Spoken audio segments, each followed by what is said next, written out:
అలాగే అమృత్ భారత్ కానీ వందే భారత్ ట్రైన్స్ ఇలా కూడా మేడ్ ఇన్ ఇండియా ట్రైన్స్ మన దేశంలోనే అవన్నీ కూడా ఉత్పత్తి అయ్యే విధంగా చర్యలు తీసుకొని ప్రజలకి ప్రయాణికులకి వాళ్ళ సౌకర్యాలకు అనుగుణంగా వాళ్ళ దగ్గర ఫీడ్బ్యాక్ తీసుకొని ఈరోజు ఫ్లైట్లో ఏ రకమైనటువంటి సౌకర్యాలు దొరుకుతున్నాయో రైల్వేస్ ముఖ్యంగా ట్రైన్లో కూడా అదే సౌకర్యాలు అందించాలని ఒక సంకల్పంతో వైష్ణవ్ గారు కూడా మంచి రిఫార్మ్స్ తీసుకొని వచ్చి కార్యక్రమాలన్నీ కూడా చేస్తున్నారు. చాలా ఆనందంగా ఉంది. గతంలో వందే భారత్ ట్రైన్ మేము ప్రారంభించుకున్నాం, మంచి సక్సెస్ఫుల్గా నడుస్తుంది. అలాగే ఈరోజు అమృత్ భారత్ ట్రైన్ కూడా గుజరాత్ ప్రాంతం అంటే మా జిల్లా నుంచి చాలామంది మత్స్యకారులు కానీ వ్యవసాయ రంగానికి చెందినవారు, వ్యాపార రంగానికి చెందినవారు వీరందరికీ కూడా, ఎందుకనంటే పాస్ అయ్యే స్టేట్స్ కూడా ఛత్తీస్గఢ్, మహారాష్ట్ర కూడా ఉన్నాయి. దానికి అనేక మంది ఉద్యోగరీత్యా కూడా వాళ్ళందరూ కూడా వెళ్తుంటారు కాబట్టి వాళ్ళందరికీ కూడా చాలా మంచి సదుపాయం ఇది కల్పిస్తుంది.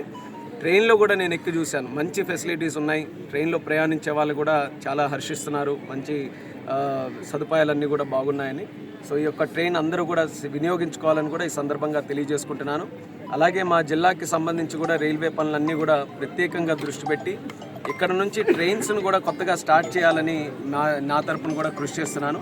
శ్రీకాకుళం నుంచి హైదరాబాద్కి, తిరుపతికి ప్రత్యేకంగా ట్రైన్లు ఇక్కడ నుంచే ప్రారంభమై జరగాలనేది నా తాలూకా. రైల్వే ఇన్ఫ్రాస్ట్రక్చర్ డెవలప్ చేయడం, అలాగే 3 లేనింగ్, ఇప్పుడు ఏవైతే 2 లేన్స్ ఉన్నాయో అవి 3 లేనింగ్ చేయడం, ఇవన్నీ కూడా పెద్ద పెద్ద ప్రాజెక్ట్స్ ఈరోజు రైల్వేస్లో జరుగుతున్నాయి. ఆ ప్రాజెక్ట్స్ పక్కన శ్రీకాకుళం జిల్లా కాదు రాష్ట్రానికి కూడా తీసుకొని రావడానికి ప్రయత్నం చేస్తున్నాం.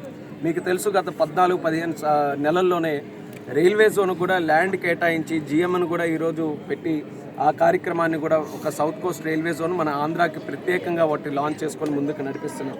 అలాగే అమరావతికి ప్రత్యేకమైన రైల్వే ప్రాజెక్టును కూడా కేబినెట్ ద్వారా, కేంద్ర కేబినెట్ ద్వారా అప్రూవల్ తీసుకొని వచ్చి సుమారు 2,000 కోట్ల రూపాయలు అది కూడా ముందుకు నడిపిస్తున్నాం. అలాగే శ్రీకాళహస్తి నడికుడి లైన్ కూడా, దాన్ని కూడా ఈరోజు ముందుకు నడిపిస్తున్నాం.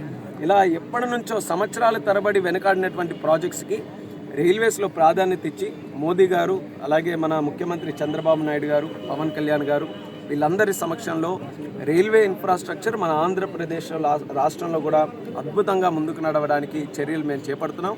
ఒక క్యాబినెట్ మినిస్టర్గా నా వంతుగా కేంద్రం నుంచి అత్యధికంగా నిధులు తీసుకొని రావడానికి, ప్రాజెక్ట్స్ తీసుకొని రావడానికి నేను కూడా కంటిన్యూస్గా నా తాలూకు ప్రయత్నం కొనసాగిస్తూనే ఉన్నాను.